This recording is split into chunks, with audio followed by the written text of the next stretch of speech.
Tara guys, samahan niyo ako magluto tayo ng roasted pork. Ayan na nga ang ating finished product guys, oh. Wow, so yummy. Ang sarap niyan guys. Nung naluto na, grabe ang sarap. Nanunuot yung lasa niya sa pork. At kahit wala siyang sauce na pwedeng isawsaw, kahit wala na yon, masarap na yan. Ayan guys, oh. Try nyo din yan guys. Niluto ko pala siya sa air fryer ng 45 minutes. So, ayan ang mga ingredients natin. Basil leaf.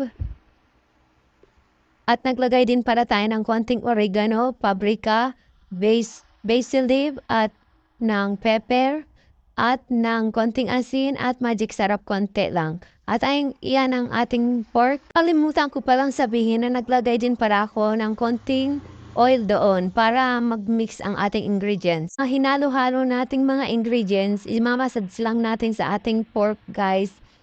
Tapos hahayaan lang muna natin siya ng 30 minutes para dumikit ang ingredients natin sa pork. So, ayan na nga guys. At pinainit ko na rin ang ating air fryer at ihahanda na natin para ilagay sa air fryer at lulutuin natin siya ng 45 minutes.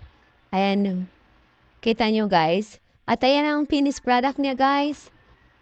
At kung nagustuhan nyo nga ang video ito, huwag niyong kalimutang mag-follow. Salamat sa panonood.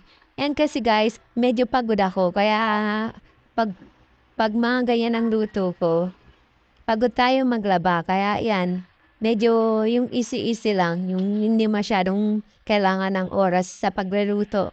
Kasi pag sa air fryer lang, isasalang mo lang siya. Tapos, pwede nang ulit bumalik sa paglalaba. So, ayan guys. Thank you.